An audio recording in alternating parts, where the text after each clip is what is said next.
Se encontra no segundo livro de Samuel, capítulo 9. Se irmãos quiserem colocar ali e você quiser anotar. Ele fala de um homem que a Bíblia o cita como o homem segundo o coração de Deus. E quando a Bíblia fala sobre esse jovem chamado Davi, não vai dizer que ele era um jovem perfeito. Mas por que a Bíblia o cita como segundo o coração de Deus? Não era porque ele era perfeito. E parece que esse jovem, mesmo lá, que ainda não tinha Jesus nascido, ele já vive um momento, né? Por isso também ele é visto como uma tipologia de Cristo, né? Com as suas atitudes, com a misericórdia, com a graça, com a dependência em Deus, ele é visto como uma tipologia.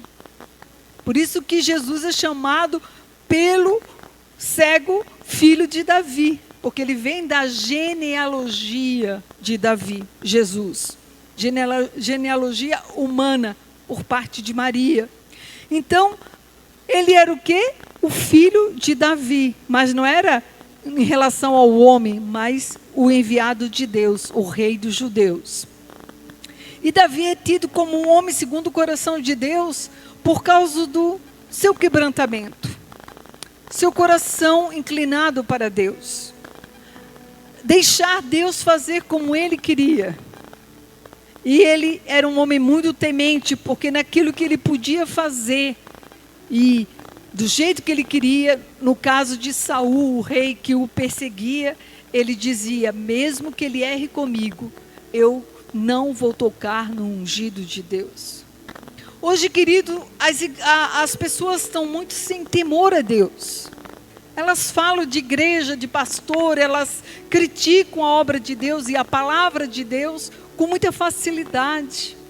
Muitas pessoas hoje estão perdendo o temor a Deus, falando qualquer coisa que parece que é elas que acreditam assim.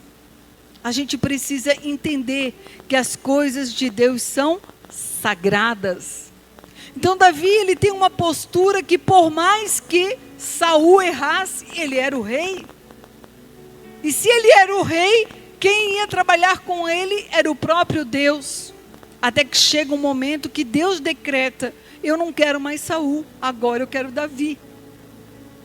Por quê? Porque foi Deus, não Davi, que colocou as mãos.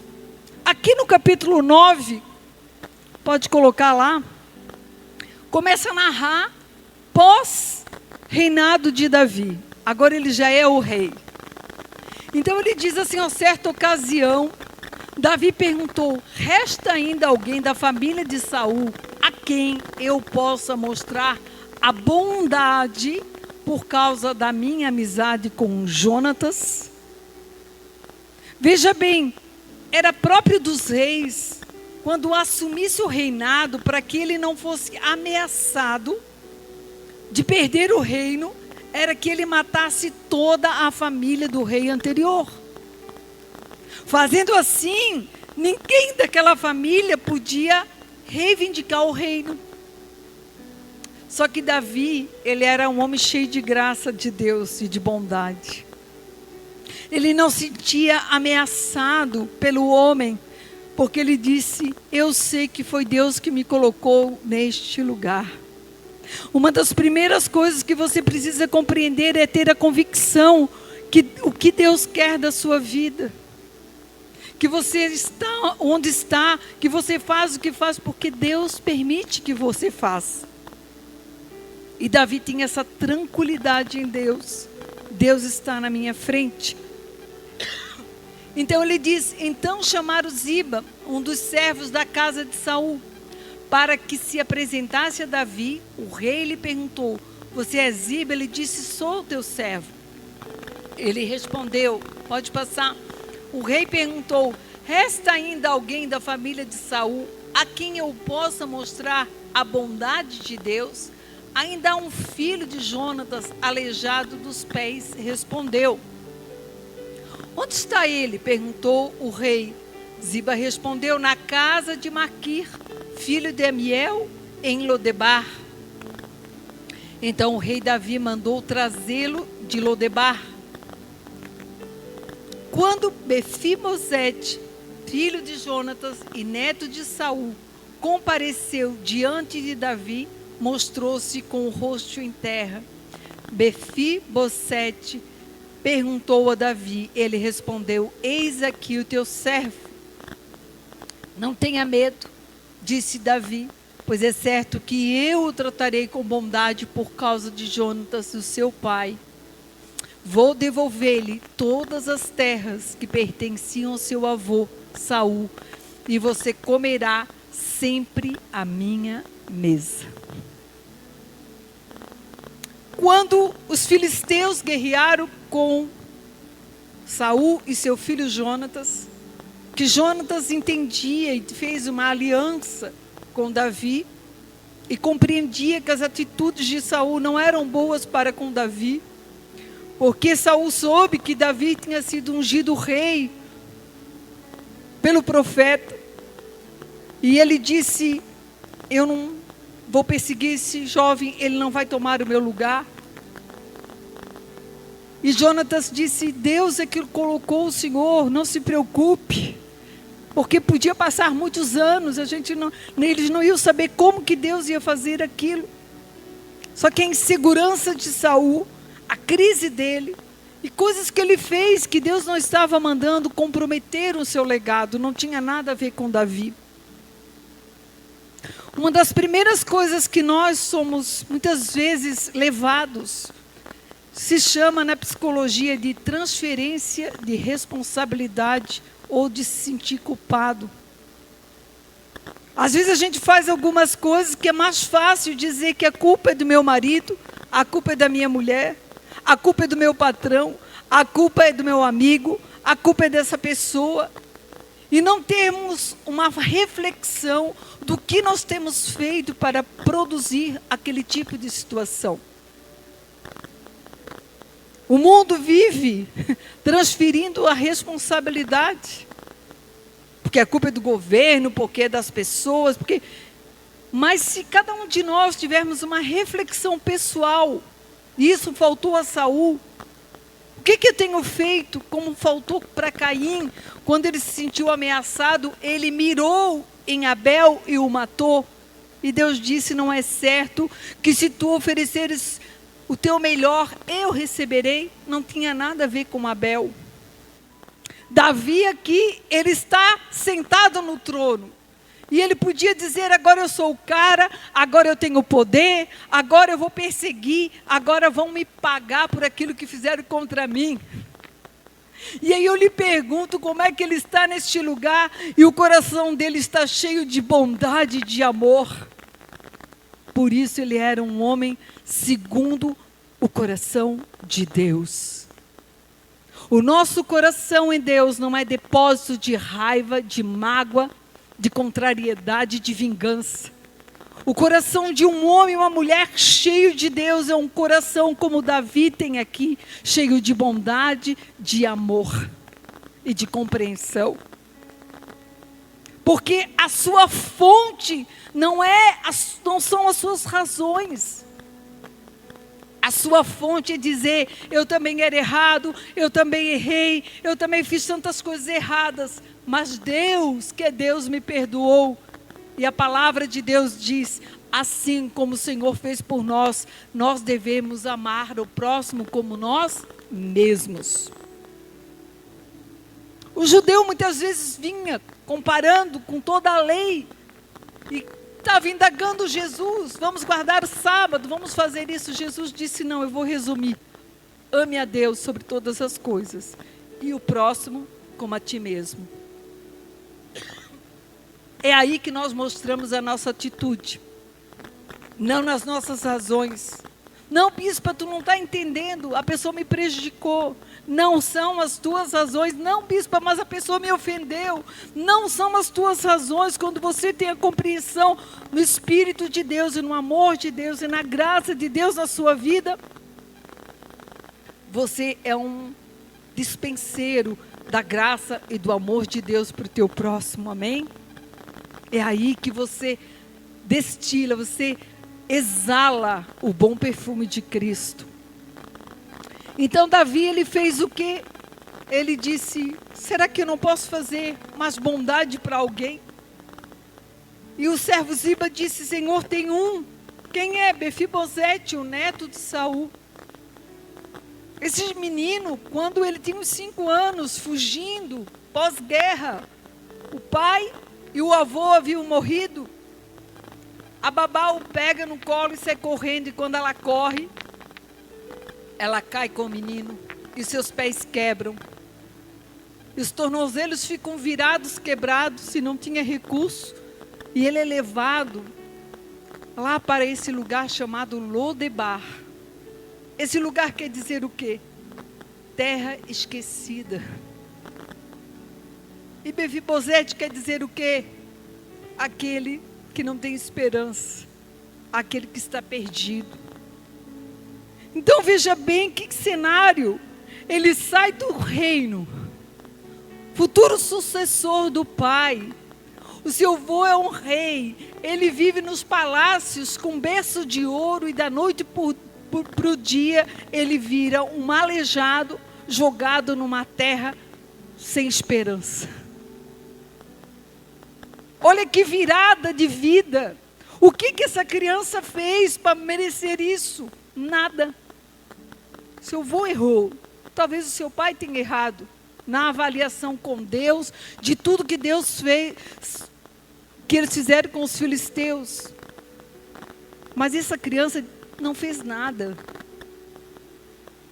Os dois morreram, mas a consequência fica nesse menino, que tinha sangue real nas veias. Mas tudo que ele era, todo o legado, toda a herança, tudo que aquilo que lhe esperava no futuro, morre da noite para o dia, e ele vira indigente. Sangue nobre, seu nome não vale de mais nada. Ele está esquecido, jogado lá num canto da vida, e ninguém lembra que ele existe. Ninguém lembra, ninguém ia lá saber como era aquele lugar. Ninguém se preocupou em buscá-lo. Dizer: não, mas vamos recuperar esse menino, porque esse menino não tem culpa do que aconteceu. Ele está esquecido. Mas como diz a palavra, a graça e o amor de Deus, ainda que a tua mãe esqueça de amamentar uma criança, todavia não me esquecerei de vós. Não tem esquecimento para aquele que Deus ama. Ele vai lá nos lugares mais longes, mais difíceis, nos resgatar, nos chamar pelo seu Espírito, porque Ele nos reconcilia com Deus através do seu Espírito e da sua palavra. Então eu imagino que na memória dessa criança, agora já um jovem, sem perspectiva, aleijado dos pés, porque houve uma cicatrização sem um tratamento adequado, e ele ficou aleijado de ambos os pés. Ninguém diria que ele era neto e filho de rei.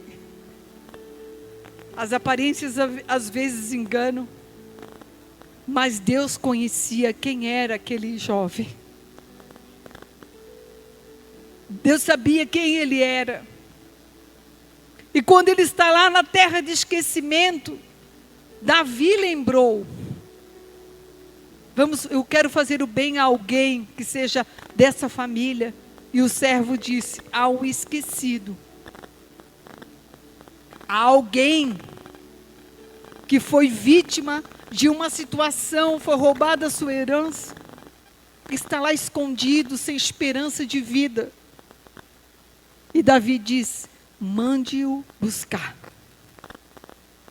Quando ele diz mande-o buscar, eu fico imaginando, ele está lá escondido, ele não pode falar quem ele é. Ele está sendo ameaçado, ele tem medo de morrer, ele está na terra de pobreza, sem esperança de futuro, e de repente ele ouve uma voz: Mefibosete, o rei te chama. Quantos de nós estávamos como esse jovem, esquecidos no mundo, sem esperança? Muitos de nós rejeitados por pai e mãe, na pobreza, muitas vezes sem esperança, roubados na nossa herança, roubados nos nossos sentimentos, nas nossas emoções. E de repente a gente ouve a voz do Espírito de Deus: o Rei te chama. Porque a gente acha que na graça não é assim, mas não foi você que escolheu a Deus, Ele escolheu você. Foi Ele que mandou o seu Filho unigênito para que todo aquele que nele crê não pereça, mas tenha vida eterna. Foi Ele que morreu por nós, sendo nós ainda pecadores. Foi Ele que estava de olho em você quando você nem estava pensando nele. Foi Ele que disse: eu vou dar um jeito de alcançar esse coração e essa vida. Aí eu fico imaginando esse jovem, pela primeira vez, ouve alguém chamar o seu nome e dizer: filho do rei, o rei está te chamando. E ele foi. Eu penso que quando ele seguiu o servo Ziba, pelos corredores do palácio, aquele espaço era muito familiar. Eu tenho para mim que tudo aquele medo, tudo aquilo que ele tinha medo de falar quem ele era, de repente começa a se produzir uma memória de criança nele. E ele deve ter dito: nem precisa me mostrar o lugar, eu sei como chegar ao trono do rei. Eu fazia isso pelos corredores do palácio, quando eu ia ao encontro do meu pai e do meu vô. Aquele lugar era familiar. E ele vai ao encontro do rei. Quando ele se encontra com Davi, Davi olha para ele, chama pelo nome e diz: eu vou restituir tudo que era do teu pai e tudo que por herança você tinha do seu avô. A graça, ela nos restitui. O amor e a bondade de Deus nos chama para um novo tempo. Eu não sei quantos de vocês já foram vítimas de tantas coisas. De decepção, de herança roubada, de pessoas se levantarem, de injustiças. Mas eu quero te dizer essa noite, quando o Rei nos chama, é para nos restituir. Amém? Você recebe?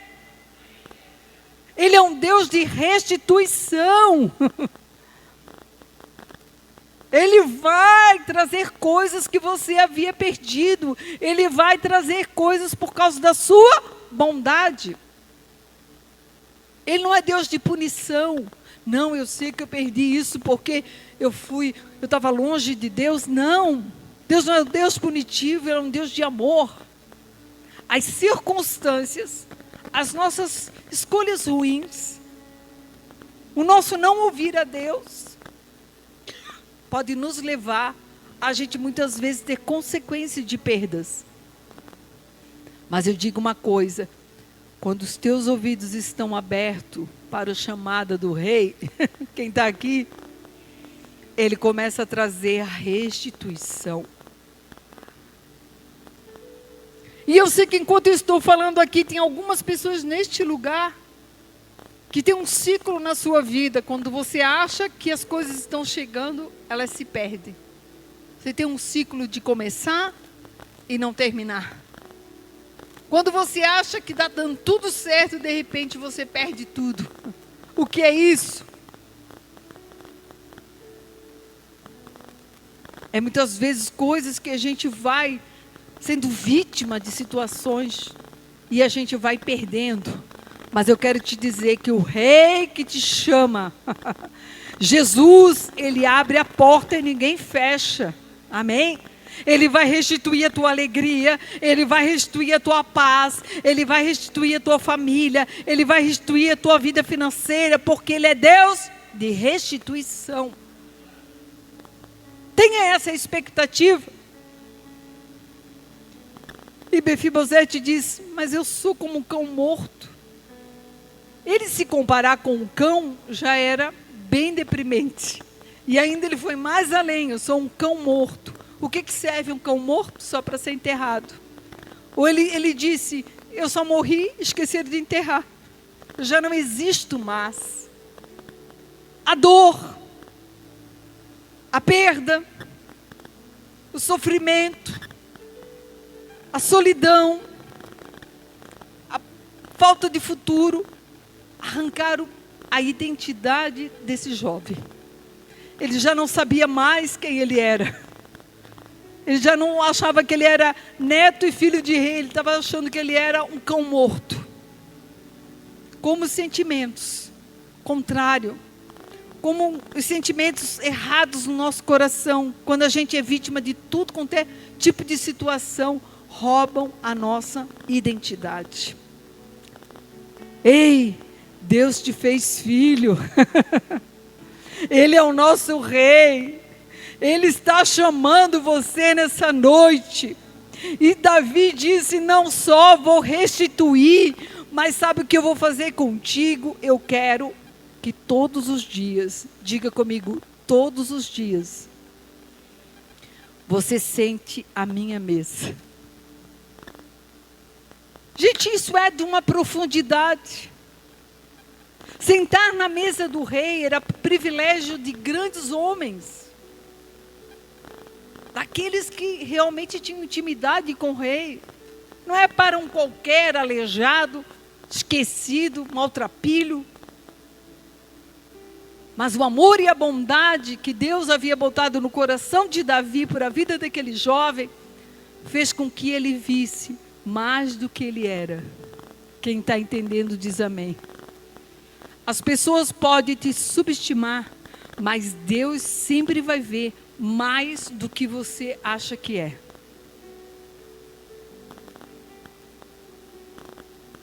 Eu me lembro que quando eu comecei o ministério, Deus falou comigo. Eu era extremamente tímida. Eu não gostava de falar. E Deus disse que ia me levantar para, junto com meu esposo, formar uma igreja. E eu disse, eu não gosto nem de levantar a cabeça para as pessoas, eu sou extremamente tímida. E Deus disse, eu vou te usar para pregar. Eu disse, agora mesmo que não sou eu. Como assim? Os anos se passaram, e o Espírito de Deus foi fazendo a obra, e foi me levantando. Sabe por quê? Porque Deus é que levanta. É Deus que faz. A dependência é em Deus. Então, muitas vezes, quando você for assaltado com esse tipo de sentimento contrário, que rouba quem você é, como filho de Deus, como pessoa privilegiada que Deus tem algo novo, como pessoa que Deus quer restituir, você diz, eu realmente, como um homem, como uma mulher, talvez eu não seja muita coisa, mas habita em mim o Espírito Santo de Deus. Eu já preguei aqui para vocês em Romanos 8 que diz, o mesmo Espírito que ressuscitou Jesus habita em nós. Então, para começar, não somos qualquer coisa, somos templo do Espírito Santo de Deus. Morada permanente do Deus poderoso, do Deus eterno, do Deus soberano. Você sabe o que é isso? Isso revela o quanto nós temos importância para Deus. E eu fico imaginando, todos os dias, Davi queria dizer para Mefibosete, para que tu não esqueças, que todos os dias eu vou estar te esperando na mesa do palácio. Eu quero te dizer uma coisa, todos os dias o rei te espera com uma mesa pronta. A gente às vezes fica meio atarefado, esquece dele, mas ele não esquece de nós. Quando você se aproxima dele, está tudo pronto e preparado. É que às vezes a gente se enche demais de tarefa e esquece do rei. Se apega na bênção, nas terras, e esquece da presença do rei. Ou seja, o rei quis dizer, as terras são importantes, a bênção é importante, mas a presença do abençoador é mais importante. Ele vinha com seus pés aleijados, sentava-se à mesa do rei, e aí é interessante porque eu creio que ele sentado, ele ficava olho a olho com o rei, seus pés embaixo da mesa cobertos, com a toalha, com a mesa.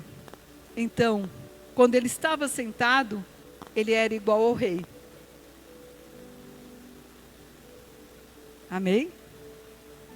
Porque as suas imperfeições estavam cobertas.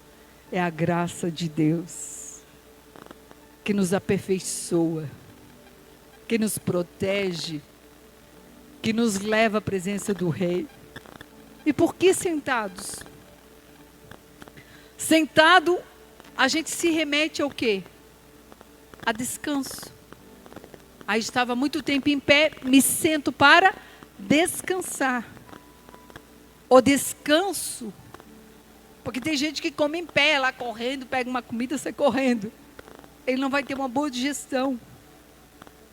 Quando ele sentou, ele estava descansado, ou seja, na graça de Deus. Confiante que na presença do rei estava tudo bem. E ele tinha um futuro garantido. Ele tinha a proteção do rei. Ele tinha a abundância do rei. Ele tinha comida, ele tinha a atenção do rei. Ele tinha esse grande privilégio. Eu quero te dizer hoje, pela graça de Deus, nós temos o pão do céu. Amém? Nós temos a graça de Deus. Nós temos a paz de Deus, nós temos a vida eterna, nós temos a ação sobrenatural do Espírito.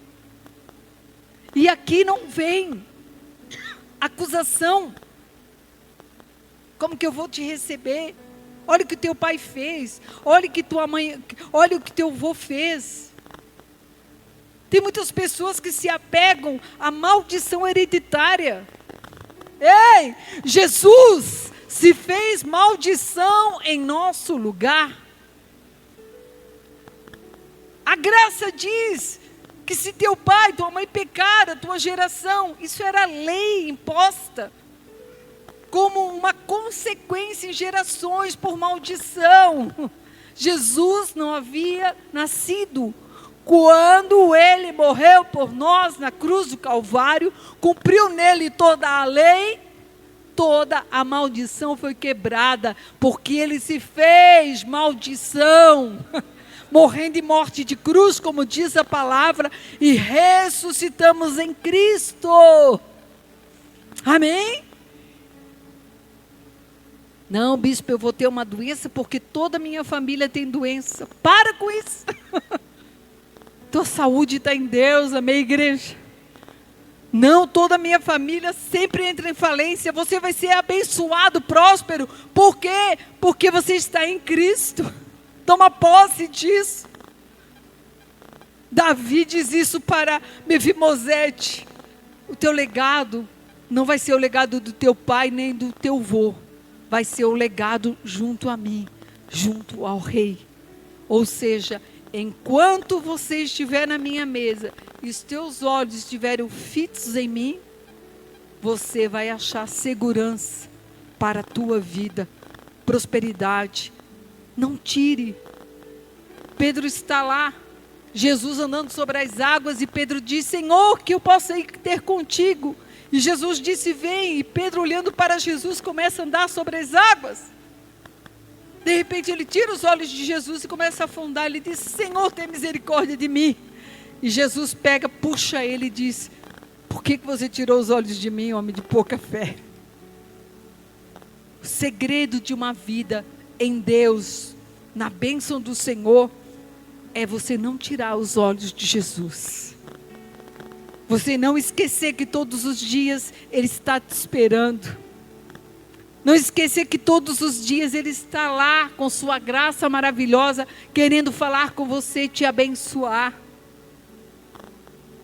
Se você me perguntar, bispa, nesses 40 anos de fé, 40 anos com igrejas, 40 anos servindo a Deus, qual é o segredo? Queridos, não tem segredo nenhum. A única coisa que nós, líderes, nós que fundamos igreja, a gente tem é a dependência em Deus.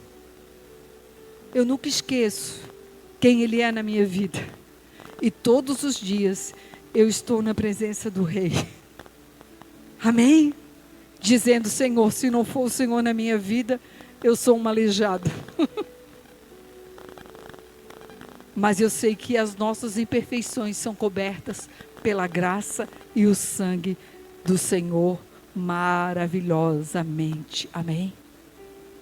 Por isso, quando Paulo entra numa crise e ele sente que algo está afetando a sua alma, ele que era um grande homem na presença de Deus, ele que era um anunciador da graça de Deus, ele que pregou para os gentios e era um homem muito renomado, mas ele está com algo lá provocando um sentimento contrário nele que ele chama espinho na carne. E ele diz, Deus, isso está me incomodando, isso aqui está me provocando, esse pensamento está me levando à loucura. E ele ouve uma coisa de Jesus, ele disse, Paulo, Paulo, a minha graça te basta, porque o meu poder se aperfeiçoa na fraqueza. Ele disse, Senhor, não precisa mais tirar o espinho. Eu sei que eu tenho uma fraqueza, mas eu sei quem Tu és na minha vida. É para você não esquecer quem eu sou na tua vida. Que se você está de pé, se você trabalha, se você tem uma família, se você tem as coisas, se você tem saúde, glorifique a Deus. Amém? Agradeça ao Senhor por sua vida. E aquilo que você ainda não conquistou, não deixe isso te provocar. Você tem que dizer, eu não sei quando, eu não sei como, mas eu vou continuar na presença do Rei.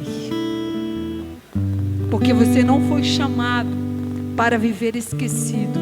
Você foi chamado para ser restituído. A nossa imagem e a nossa natureza caiu lá com Adão e com Eva. O pecado fez a natureza humana cair e se degradar, e se perder, e se afastar de Deus. Mas o sangue de Jesus nos restaurou, amém? Nos aperfeiçoou e nos criou o novo e vivo caminho. Aleluia! Por isso que a palavra vai dizer, eu sou o caminho, a verdade e a vida, e ninguém vai ao Pai senão por mim, Jesus disse. Então Ele chama aqueles que não são, para confundir os que são. Não, bispa, mas na minha família eu sou o mais, que tem mais dificuldades. Então Deus vai levantar você. No meu trabalho tem gente mais capaz, mas pode ter certeza, se você confiar, Deus vai te levantar no teu trabalho. Amém? Confia no Deus da restituição. Restituição em todos os sentidos, de quem você é, da sua identidade, no sentido financeiro, todos os sentidos de saúde. Creia que Deus está te chamando para restituir, devolver aquilo que é sua herança por direito. Amém? Que o Espírito Santo de Deus possa fazer você ter essa reflexão nessa noite, fazer essa obra no seu coração, que você levante a sua cabeça nessa noite e diga, Senhor, eu confio em Ti, que a minha vida não está no que as pessoas vão me oferecer, mas está naquilo que o Senhor me ofereceu. E eu sei que Tu estás no controle de todas as coisas. Amém? As pessoas podem nos chamar de Mefibosete esquecido, ou nos jogar em Lodebar, lugar sem esperança, sem pasto. mas a voz do Rei é que vai ressoar mais alto, amém? E Ele está nessa noite agindo sobre os nossos corações. A voz do Rei sempre é maior, é mais eficaz, é mais forte. E nós temos duas escolhas, porque Mefibosete podia continuar em Lodemar, dizer: não, deu para mim, eu não quero, eu não tenho mais vontade, eu não quero mais isso para a minha vida, deixa eu no meu canto. Eu creio que Davi não ia forçá-lo a vir, mas ele ainda tinha esperança. Quando ele ouviu a voz, ele disse: sou eu mesmo, estou lá. Mesmo com sentimentos de baixa estima, ele veio, ouviu o que o Rei tinha para ele. Muitas vezes a gente fica tão preso em tudo que nos aconteceu, que isso acorrenta a nossa alma. E muitas vezes a gente tem duas escolhas. Ou a gente diz: eu posso estar acorrentada a tudo isso, mas eu vou ouvir o que o Rei tem para mim. Ei, eu vou esperar o que o Rei tem para mim. Eu vou aceitar a proposta do Rei. E o Espírito nessa noite está te dizendo: eu te proponho uma vida nova, eu te proponho restauração, eu te proponho um novo ciclo, eu te proponho um tempo de conquista. Abra os ouvidos para a voz do Rei. Aleluia.